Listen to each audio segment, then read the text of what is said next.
Subhanallah, Allahu Akbar, Maha Suci Allah, Maha Besar. Hikmat jami'ah, nada ulama telah mencapai seabad lamanya. Sudah seabad sejak kebangkitan. Baik teman-teman, mari kita lanjutkan. Mudah-mudahan menjadi istiqomah dan barokah untuk ilmu kita semua. Karena yang paling sulit itu adalah istiqomah. Dan kemudian mendapatkan barokah dan manfaat dari ilmu yang kita pelajari. Kita lanjutkan. Mari kita perhatikan matan Jam'ul Jawami. Mas'alatun. Al-mu'arabu lahdun ghairu alamin istakmalathu al-arabu fi maknan wudi'alahu fi ghairi lughatihi. Salah satu diskursus yang banyak dibicarakan oleh ulama usul adalah apakah dalam Al-Quran terdapat kalimat non-Arab atau tidak. Bahwa Allah Ta'ala berfirman dalam surat Yusuf, awal-awal surat Yusuf, ayat kedua, Inna anzalnahu Qur'anan Arabiyyah. Kami turunkan Quran dengan Arab, dalam bahasa Arab. Pertanyaannya, adakah dalam Al-Quran yang non-Arab? Jawabannya tentu yang tidak Arab pasti tidak ada. Akan tetapi ada istilah mu'arab. Ada istilah mu'arab. Apa mu'arab itu? Inilah yang kita bahas malam ini. Mu'arab itu adalah lafaz yang dipergunakan oleh orang Arab dalam makna yang makna itu sesungguhnya sudah dipakai oleh orang selain Arab dalam bahasa mereka. Sehingga istilahnya kalau dalam bahasa kita Indonesia itu bahasa serapan. Adakah bahasa serapan itu dalam Al-Quran? Nah, itu pertanyaannya. Jadi saya ulangi lagi. Dalam Al-Quran sudah tidak ada perdebatan lagi. Tidak ada selain bahasa Arab. Karena firman Allah bahwa aku turunkan Al-Quran dalam bahasa Arab.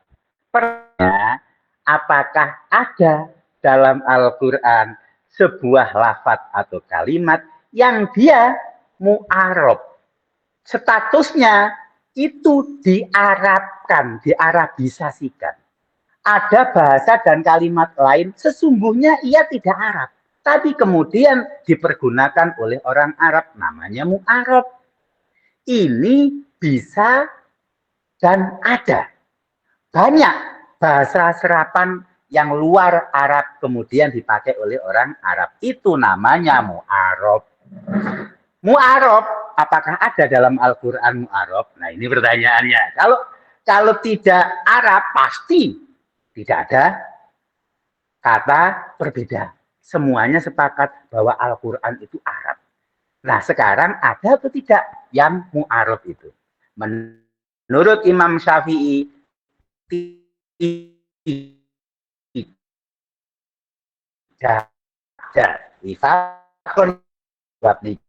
Tidak ada dalam Al-Quran, tapi menurut beberapa ulama ada. Sebagian ulama yang mengatakan bahwa dalam Al-Quran itu ada. Salah satunya adalah Ibnu Hajib. Ibnu Hajib mengatakan ada beberapa dalam Al-Quran yang terambilkan dari bahasa non-Arab, tapi sudah dimu'arabkan. Contohnya istabrok. Ingat istabrok apa artinya? Istabrok itu sutra yang tebal. Sering dicontohkan oleh Allah di surga itu ada sutra tebal. Jadi alaihim sundusu khudrun wastabrok. Nah, gitu kan dalam Al-Quran. Dan ada mereka memakai sutra. Itu dari bahasa apa? Istabrok ini bahasa Persia. Menurut Ibnu Hajib asalnya. Jadi kalau kita katakan bahwa istabrok bahasa Persia tidak bisa. Ini mu'arab. Gitu.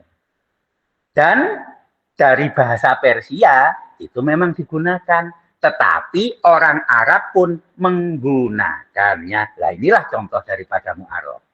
Contoh lagi, surat An-Nur. Dalam surat An-Nur itu kan ada miskat. Miskat itu konon dari bahasa India. Artinya logam angin. Itu kan kalau dalam Al-Quran disebutkan bahwa nur seorang mukmin itu begitu bercahaya dalam miskat. Ada juga contoh bahasa Romawi. Contohnya adalah pistos. Dalam Al-Quran ini juga disebutkan. Artinya timbangan. Teman-teman yang saya muliakan, miskat, istibrok, dan pistos menurut sebagian ulama seperti Ibnu Hajib ini mu'arab. Ini lafaz dan kalimat yang dipergunakan oleh orang non-Arab tetapi dipakai juga oleh orang Arab. Dan menurut Ibnu Hajib ini tidak menyalahi apa firman Allah. Firman Allah kan diturunkan dengan bahasa Arab. Apakah Arabnya itu otentik atau serapan kan tidak ada penjelasan. Tetapi menurut Imam Syafi'i bahwa kistos, miskat, dan istiabrok ini kebetulan saja sama bahasanya dengan bahasa non-Arab. Tetapi ini Arab. Oleh karenanya dalam hal ini kita sudah mengetahui bahwa dalam Al-Quran tidak ada yang tidak Arab. Cuman saja mu'arab apakah ada dalam Al-Quran atau tidak, ada dua pendapat. Nah itu ya. Jadi itu mudah, akan tetapi diskursus itu sering kita dengar dari beberapa ulama usul fikih. Ini kalau antum kembangkan itu ya akan berkembang dan bisa menjadi tesis atau menjadi tulisan yang panjang ya. Apakah dalam Al-Quran ada mu'arab ataukah khusus yang Arab otentik. Baik, kita lanjutkan. Baik. Al-lafdhu ima hakikotun au majazun au hakikotun wa majazun bi'tibaroini. Lafaz itu ada kalanya dia hakikat, ada kalanya dia majaz. Ini kita udah maklum. Sudah maklum ya. Jadi saya pikir nggak perlu dicontohkan. Lafaz itu ada yang hakikat saja, ada yang majaz saja. Tetapi ada yang hakikatun wa majazun bi'tibaroini. Ada lafaz, dia hakikat dari satu sisi, tapi dari sisi yang lain dia majaz. Dari satu sisi dia bisa dia adalah majaz. Kita contohkan saja, paling mudah adalah sholat. Sholat dari sisi syariah hakikat, dari sisi lugawiyah majaz. Karena apa? Sholat yang kita lakukan mulai takbir sampai dengan salam itu adalah hakikat dalam syariat. Tapi dalam bahasa hakikat daripada sholat adalah dua. Nah, sehingga kalau antum ingat tawaf itu harus orang yang suci atau orang yang berhadas boleh tawaf. Artinya tawafnya sah. Orang yang tawaf disyaratkan bersuci dalam arti kalau hadas itu tidak sah tawafnya, ataukah tawaf itu boleh dilakukan dan sah oleh orang yang berhadas. Itu kan berdasarkan apa yang disabdakan oleh Rasulullah bahwa tawaf itu adalah sholatun illa anallaha abahadiyah al-kalam. Tawaf itu adalah sholat. Hanya saja Allah memperbolehkan dalam tawaf itu yang oleh Nabi disebut sholat, bicara. Jadi Nabi mengatakan apa? Tawaf itu sholat. Hanya saja sholatnya oleh Allah dibolehkan untuk bicara. Ini kan jadi polemik. Ini sholat apa? Kalau kita mengatakan sholat cara syariat, maka harus memakai tata cara syariat ketika sholat mestinya harus berwudu, tidak berhadas. Tapi Imam Abu Hanifah kan mengatakan tidak. Itu maksudnya adalah doa. Doa kapan saja bisa untuk kita lakukan tanpa bersuci. Sehingga tanpa bersuci pun, orang hadas pun tetap sah tawafnya. Dan itu yang sering kita pakai. Karena kalau kita terutama berpegang kepada Syafi'iyah, ketika tawaf, sulit untuk kemudian tidak bersentuhan dengan lawan jenis secara kulit ke kulit. Itu nanti akan ketemu juga di bawah. Baik. Sholat satu lafaz dengan dua perspektif yang berbeda menghasilkan majas dan hakikat dari masing-masing perspektif itu. Sholat secara syariat adalah af'al wa aqwal yang dimulai dengan takbir, diakhiri dengan salam, itu hakikat dalam syariat. Berarti kalau selain itu majas secara syariat. Tapi dalam lughawi, dalam bahasa, sholat itu adalah doa. Sehingga ritual yang kita lakukan mulai daripada takbir sampai dengan salam, itu adalah majas dalam perspektif bahasa. Nah, gitulah kira-kira. Bisa dipahami ya? Jadi, satu lafaz bisa jadi ia majas dari satu perspektif, tetapi dari perspektif yang lain, ia adalah hakikat. Itu maksudnya. Baik. Kemudian, wal amroni muntafiyani qoblal istimal. Soal majas dan hakikat. Hakikat dan majas. Ini tidak bisa diketahui sebelum dipergunakan lafaz atau kalimat itu. Kalimat atau lafaz apapun. Kita contohkan sholat. Ada kalimat cuma sholat saja. Ini majas atau hakikat? Ya jelas tidak bisa dong kita nilai hakikat atau majas. Sholat akan ketemu apakah ia masuk hakikat, apakah ia masuk majas ketika sudah kita pakai dalam rangkaian kalimat yang sempurna. Dalam kalam yang bisa dimaknai dan difahami secara utuh. Kalau hanya sholat saja, ini hakikat atau majas? Ya nggak bisa. Tetapi kalau umpama kita memakai sholat ini dalam rangkaian kalimat dan kalam yang sempurna, baru nanti ketahuan, oh ini sholat dipakai maknanya majas. Oh ini sholat dipakai maknanya hakikat. Nah begitu. Jadi kesimpulannya, kita nggak bisa menentukan sebuah lafaz ini hakikat atau majas, kecuali istimal, kecuali setelah kita pergunakan lafaz itu. Baru kita mengerti. Baik, selanjutnya. Nah, sekarang kita menghadapi sebuah situasi. Situasinya ini kita pakai hakikat atau majas. Oke, kita pakai hakikat. Ini pakai hakikat syariah, pakai hakikat lughawiyah, atau pakai hakikat urfiyah. Nah, ya kan? Ada kalimat sempurna. Ini hakikatnya syariah atau urfiyah atau lughawiyah. Inilah yang dijelaskan oleh Ibnu Subki dalam pernyataan beliau selanjutnya.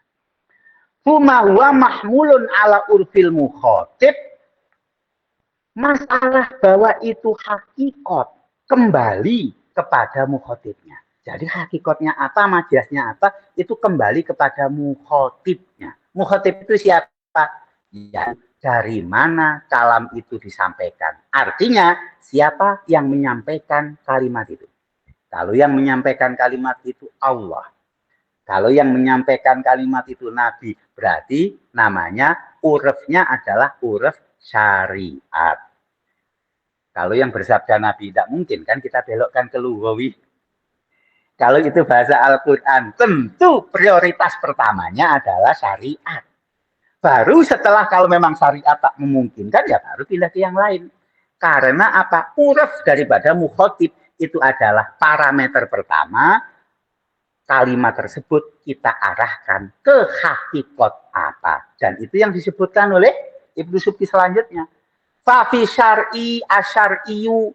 Kalau itu dalam konteks syarak, ya tentu urufnya uruf syara.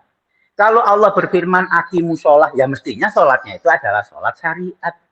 Kalau tadi Nabi mengatakan bahwa tawaf itu adalah sholat hanya saja boleh di dalam sholat atau tawaf itu untuk bicara, nah itu perspektifnya adalah mestinya syariat. Tetapi ya tentu bisa belok ke yang lain dengan korina-korina, tetapi prioritasnya adalah syariat. Li'annahu urfuhu sumal urfi al-am. Kalau sekira itu tidak bisa untuk kita gunakan dalam hakikat syariat, maka ya tentu selanjutnya adalah urfi am, menurut adat umum. Jadi setelah syariat ada namanya urfi am. Ya contohnya saja seperti kita ketahui, ya setiap kita mendengarkan atau sedang khutbah, kita kan yang paling terkenal mengambil ayatnya untuk menutupi rukun dalam khutbah kedua harus ada ayat Al-Qur'an kan, innallaha wa malaikatahu yusholluna 'alan nabi ya ayyuhalladzina amanu shollu 'alaihi wasallimu taslima. Salatlah kepada Nabi itu kan berarti bukan kita salat Allahu Akbar, tetapi berdoa, tetapi membaca sholawat, tetapi membaca salam. Kan bukan, hei salam kepada Nabi. Kan tidak seperti itu. Tetapi yang dimaksud di sini, karena tidak memungkinkan praktek dalam sebuah kalimat tersebut adalah dipergunakan dalam konteks syariat, maka kita alihkan kepada urfi am. Kalau syariat tak bisa, kalau urf tak bisa, maka terakhir adalah lughawi, yaitu dalam perspektif lughat.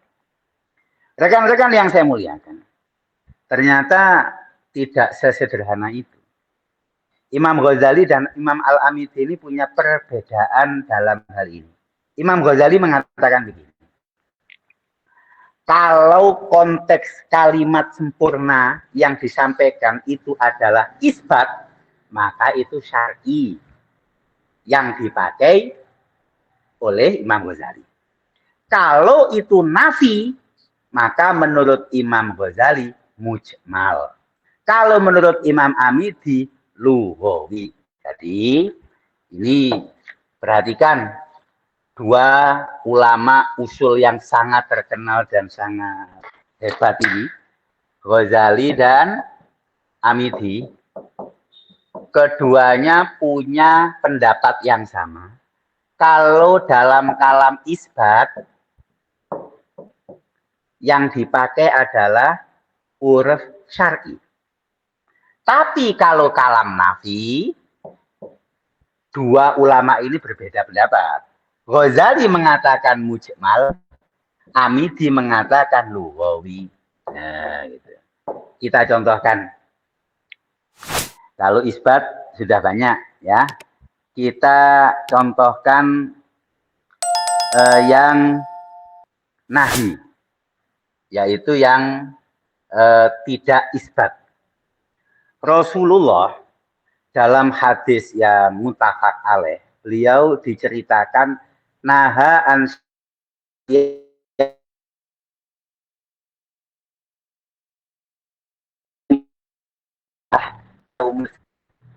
seseorang untuk puasa dalam hari fitri dan hari Idul Adha. Itu konteksnya tidak isbat.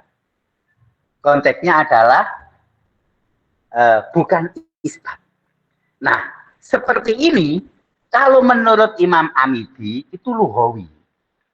Kalau menurut Imam Ghazali itu mujmal. Karena mujmal butuh bayan. Tapi karena lughawi, ya langsung saja dibuat lughawi. Sehingga kalau Nabi mengatakan bahwa hari Idul Fitri dan hari Idul Adha dilarang puasa, kalau menurut Amidi yang mengatakan ini adalah lughawi, puasa itu kan menahan. Berarti kalau tidak menahan harus makan. Maksudnya kalau Idul Fitri dan Idul Adha harus makan. Tidak bisa tidak makan. Dari pagi sampai maghrib ada orang dia tidak makan. Itu menurut Imam Hamidi nggak boleh. Kalau menurut yang umum tadi, boleh-boleh saja asal tidak niat puasa. Puasa itu kan soal niat, karena syariat kan puasa. Tetapi kalau lugawi, puasa itu artinya menahan diri. Sehingga kalau hari raya Idul Fitri dan Idul Adha, dalam perspektif lugawinya Imam Hamidi, mesti diharuskan makan. Tidak boleh tidak makan. Nah itu bedanya. Kalau Imam Ghazali bagaimana? Itu mujmal. Kalau mujmal bagaimana? Ya tentu perlu bayan. Oh, enggak bisa kita ambil kesimpulan dari itu kecuali ada bayannya. Nah, seperti itu. Baik. Wa fi ta'arudil majas arroji wal haqiqat al marjuhah aqwalun. Ini sering kita hadapi. Sering sekali kita hadapi. Ya. Ini perhatikan penting, tetapi ya tetap saja namanya usul fikih, apalagi jamul jawami ya pasti khilaf ya. Rojihah, marjuhah, hakikatnya marjuhah, majasnya rojihah, majas roji, atau hakikat marjuh. Jadi kalau dalam perspektif majas itu yang mestinya unggul. Tapi dalam perspektif hakikat itu dia tidak unggul. Harusnya kalau majas berhadapan-hadapan dengan hakikat pasti menang hakikat dong. Tapi sekarang hakikatnya itu marjuhah, sementara majasnya rojih. Itu bagaimana? Ada 3 pendapat tentu saja. Pendapat pertama dimenangkan hakikatnya, pendapat kedua dimenangkan majasnya, pendapat ketiga, dan ini pendapatnya Ibnu Subki, mujmal. Jadi karena mujmal, ini harus perlu ada bayan. Kita contohkan. Ini dalam contoh yang sering dipakai adalah orang yang bersumpah. Orang bersumpah. Dia ngomongnya begini, saya bersumpah tidak akan minum dari sungai ini. La asrobu min hazan nahar. Saya nggak akan minum dari sungai ini. Kalau kita lihat secara majas, majasnya itu minumnya kan dengan cara apa saja? Apakah diambil dulu sama orang lain memakai gelas, kemudian gelasnya dia minum. Itu melanggar sumpah nggak dia? Tapi cara hakikatnya marjuhah bagaimana? Pernah lihat nggak orang minum dari sungai langsung minum, ngokop kan jarang dan hampir-hampir nggak pernah kita lihat. Itu namanya hakikatnya marjuhah. Gitu. Jadi kalau ada orang bersumpah, aku bersumpah demi Allah tidak akan minum dari sungai ini. Lah itu kan secara hakikat kan dia minumnya langsung ngokop seperti, mohon maaf kucing atau anjing mungkin ya. Tapi kalau secara majas, kalau dia mengambil atau bahkan orang lain mengambilkan 1 gelas, kemudian dia minum, itu kan majas itu. Berarti kan dia minum dari sungai itu. Pertanyaannya, ini yang dimenangkan majasnya atau yang dimenangkan hakikatnya? Kalau kita memenangkan hakikatnya, yang itu marjuhah, berarti ketika dia minum dengan gelas, itu berarti dia tidak melanggar sumpah. Tapi kalau kita memenangkan majas rojihahnya, dia minum dengan cara apapun, dia melanggar sumpah. Tapi seperti apa pendapat yang diambil oleh Ibnu Subki? Oh ini mujmal dari Ibnu Subki. Sulit, ini mesti ada bayan dulu baru bisa kita putuskan. Tapi ada 3 pendapat. Kalau antum menghadapi seperti ini, lah inilah faktanya ada 3 pendapat. Jadi kadang-kadang banyak orang belajar usul fikih. Wih, usul fikih banyak teorinya bingung.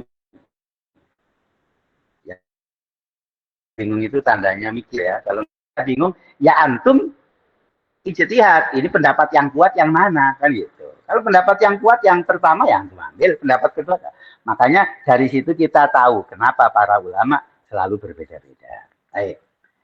Ini yang saya sebutkan tadi bahwa ada persoalan menyentuh perempuan kulit dengan kulit, itu termasuk membatalkan wudhu atau enggak. Ini disampaikan oleh Ibnu Subki dengan bahasa yang rumit ini ya. Rumit ini bahasanya. Beliau mengatakan begini. Wa subutu hukmin masalan.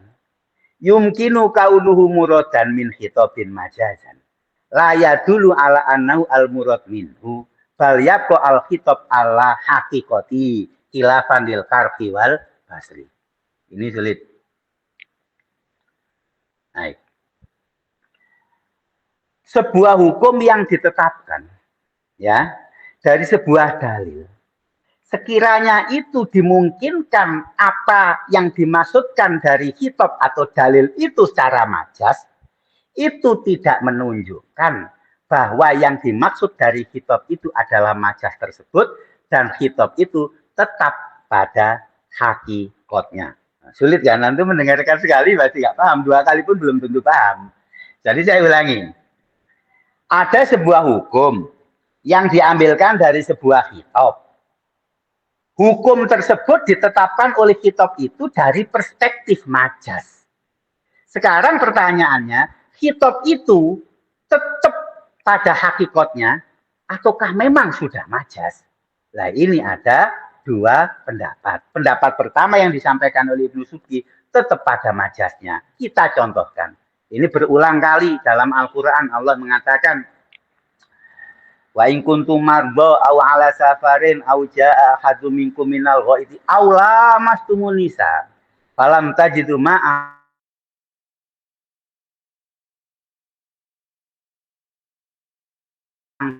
minal ghaid. Ingatkan ghaid kemarin apa?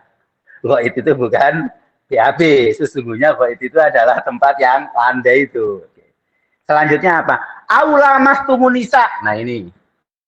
Lamas tumun nisa. Atau kalian lamas tumun nisa.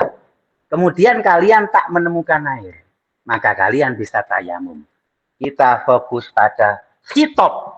Lamas tumun nisa. Lamas tumun nisa. Ada 2 makna. Makna hakikat. Lamas tumun nisa berarti ya bersentuhan.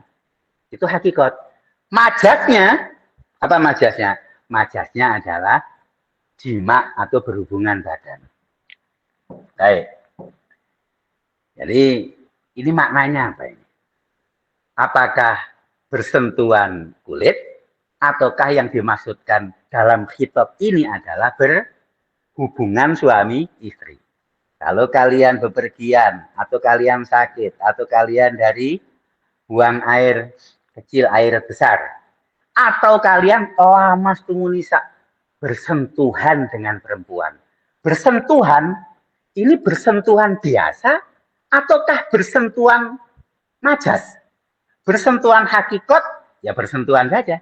Kalau bersentuhan majas ya kan kemarin salah satu daripada alasan pindah dari hakikat ke majas kan karena kurang elok mengatakan.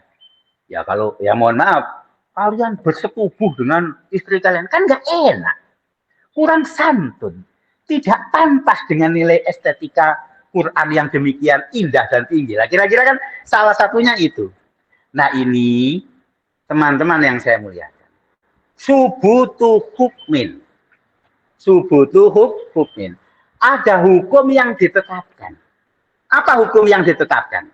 Kalau orang itu jima berhubungan badan, berarti itu kan diambilkan dari lamas tumunisa yang majas kan.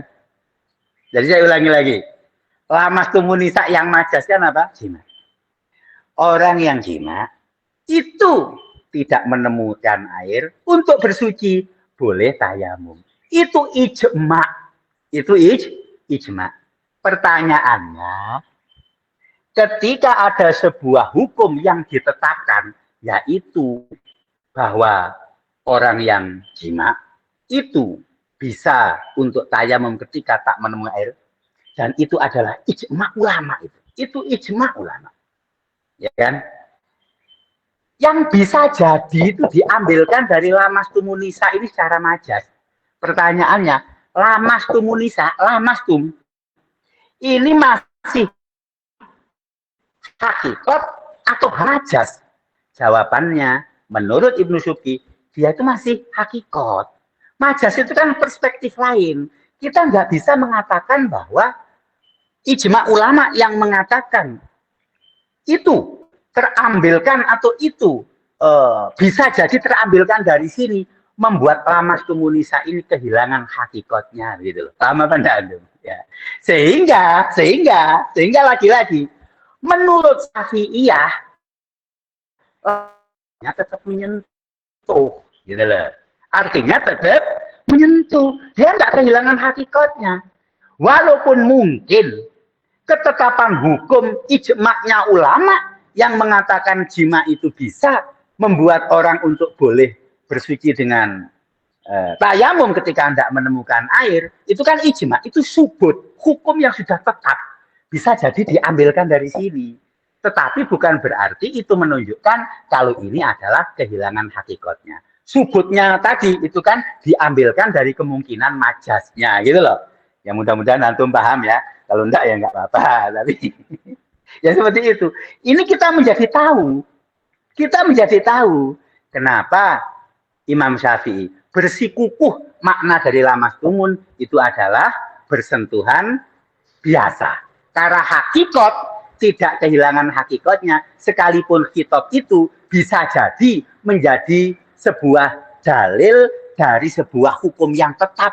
Hukum yang tetap seperti ijma, yang hukum itu terambilkan dari sisi majasnya, gitu loh. Nah, itu. Khilafan lil Karfi wal Basri. Ya, sekali lagi, dalam usul fikih itu selalu membuka ruang khilaf. Khilaf tentu saja bagi ulama lain yang mengatakan, oh itu kehilangan hakikatnya. Dan itu sudah pasti majas. Begitu.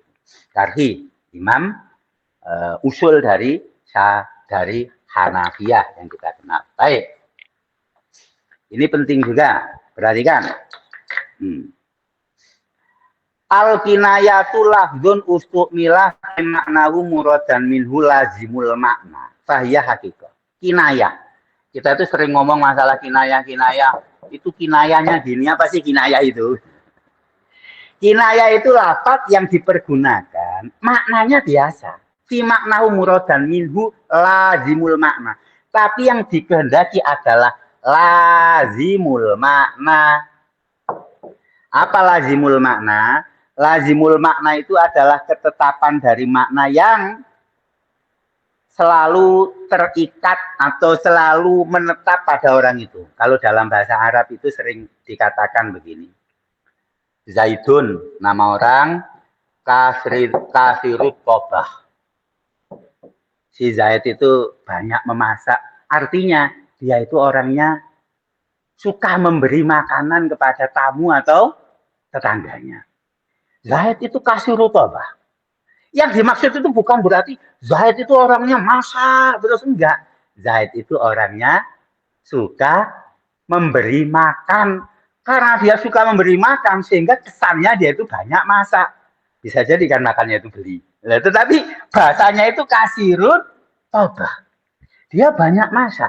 Maksudnya banyak masak, berarti dia banyak menghasilkan makanan, dan makanan itu diberikan kepada. Nah, itu namanya kasirut tobah. Dia dermawan. Itu namanya lazim.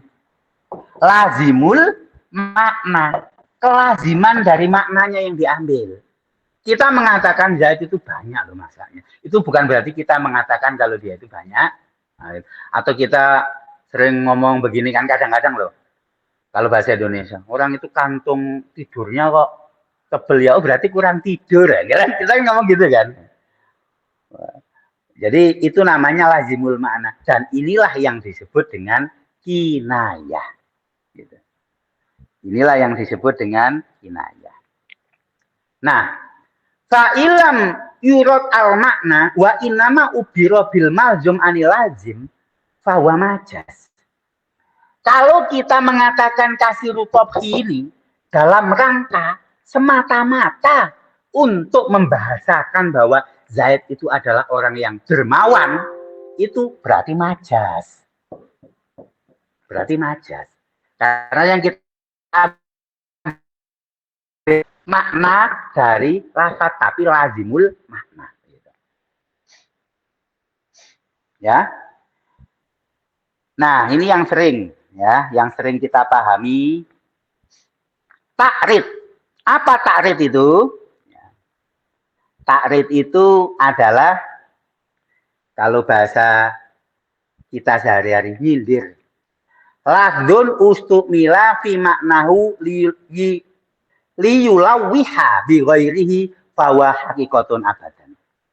Yaitu lafaz yang maknanya tetap pada makna lafaz tersebut, tetapi tujuannya adalah menyinggung yang lain. Contohnya dalam Az-Zumar ayat 65. Allah berfirman seperti ini. Ini maaf ya, saya itu kadang-kadang agak sensitif kalau membaca ayat-ayat seperti ini. Coba perhatikan Az-Zumar ya.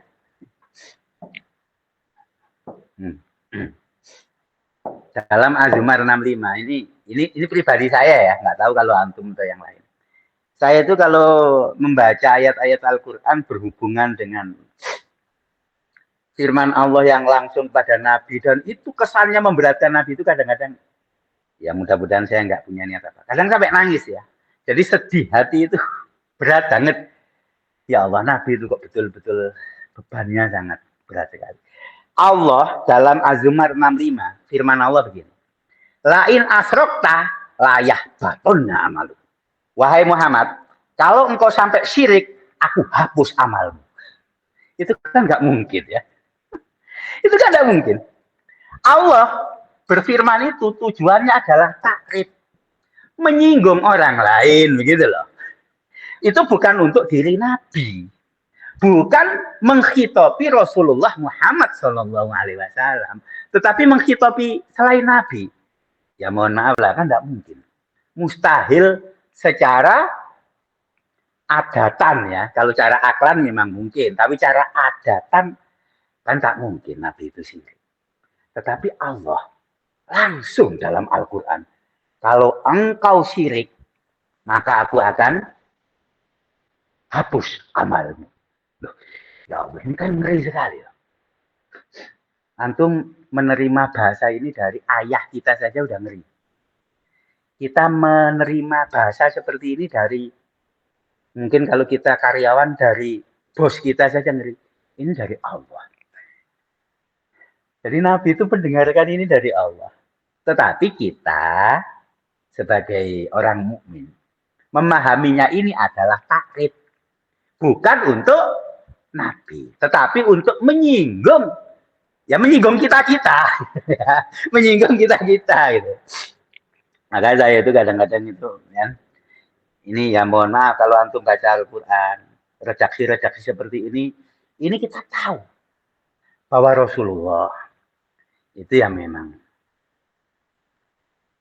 akwal kholqi, manusia paling kuat, manusia paling takwa, manusia yang paling banyak ujiannya, dan manusia paling berat cobaan, ya Rasulullah. Sampai-sampai beliau itu dibahasakan seperti ini oleh Allah Subhanahu wa taala. Tapi sekali lagi kita memaknainya ini sebagai takrib. Saya ingin mencontohkan takrib ini dalam contoh lain lah ya. Kalau ini saya kadang-kadang agak sedih kalau itu ya. Ini kadang-kadang saya begini, ini untuk antum semua ya.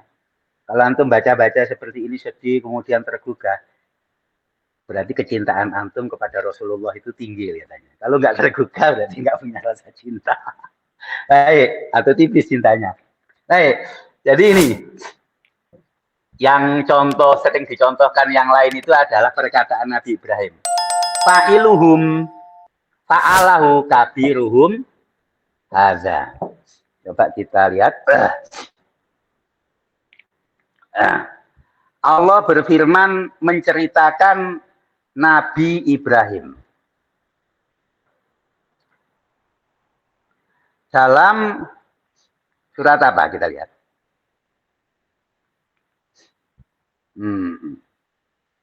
Allah menceritakan dalam Al-Anbiya 63. Qala bal fa'alahu ya. Bal fa'alahu kabiruhum hadza. Ingat ketika Nabi Ibrahim menghancurkan berhala-berhalanya Namrud, kemudian Nabi Ibrahim menyisakan berhala yang paling besar. Dan ini oleh Allah diceritakan dalam Al-Anbiya 6:3. Apa kata Nabi Ibrahim? Bal fa'alahu kabiruhum hadza. Bal fa'alahu kabiruhum. Sekilas kalau kita maknai begini. Bal fa'alahu, yang melakukan itu berarti yang menghancurkan itu kabiruhum, yaitu berhala yang paling besar ini gitu. Jadi maksudnya Nabi Ibrahim itu apa? Menyindir. Kalian sembah berhala-berhala ini. Aku hancurkan semua. Aku tinggalkan sisa satu yang besar. Berarti yang melakukan kan kamu. Enggak, yang melakukan kan itu yang besar itu. Dia kan nggak bisa ngomong, begitu ceritanya ya. Ya sudah kalau begitu dia nggak punya kuasa. Ngapain kalian sembah-sembah gitu. Rekan-rekan yang saya muliakan. Nabi Ibrahim mengatakan bal fa'alu kabiruhum hadza. Ini kan tujuannya bukan untuk menceritakan seperti halnya yang dibahasakan oleh beliau Nabi Ibrahim. Tapi kan tujuannya menyindir gitu loh. Lah kalau dia saja nggak bisa untuk melakukan apa-apa, ngapain kalian sembah-sembah? Nah gitu ya. Ini juga contoh daripada takrib. Rekan-rekan yang saya muliakan, tapi saya punya makna lain. Ini yang paham nahwu tadi ya. Ini untuk yang paham nahwu. Saya akan tutup malam ini dengan sedikit menceritakan bagaimana guru saya, Kiai Haji Hasbullah, dan guru saya Kiai Haji Idris Marzuki kalau ngaji, ketika beliau memaknai ini agak beda. Kalau antum cerita tentang Nabi Ibrahim itu konon ya. Nabi Ibrahim tidak bisa mensyafaati umat itu kan karena beliau 3 kali berbohong. 3 kali berbohong katanya ya. Jadi ini Israiliyat. Salah satu kebohongan yang Nabi Ibrahim yang mengatakan ini.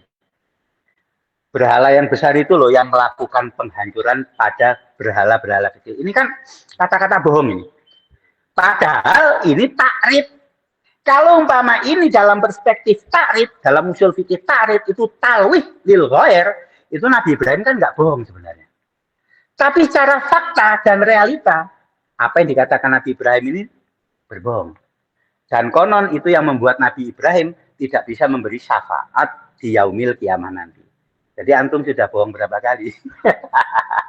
Ya pasti nggak bisa memberi syafaat dong ya. Nabi Ibrahim 3 kali aja nggak bisa. Orang kita sehari 3 kali. Baik, antum perhatikan ya teman-teman. Ini rahasianya. Ini kata guru saya. Kiai Haji Hasbullah, Kiai Haji Idris Marzuki. Kalau maknanya begini. Bal fa'alahu, yang mengerjakan itu adalah Ibrahim. Kabiruhum itu mubtada. Hadza itu khobar. Kabiruhum berhala yang besar. Ada ini begitu. Jadi itu nggak bohong kalau begitu. Jadi bal fa'alahu itu punya fa'il domir mustatar, yaitu kembalinya kepada Nabi Ibrahim. Kabiruhum itu bukan fa'ilnya fa'alahu, tapi mubtada. Hadza itu khobarnya.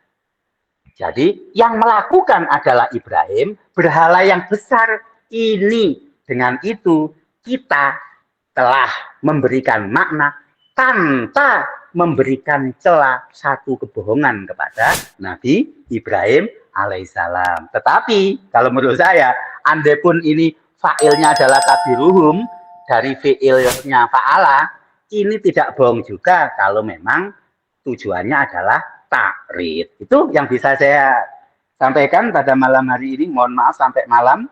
Mudah-mudahan bermanfaat. Kurang dan khilafnya saya mohon maaf.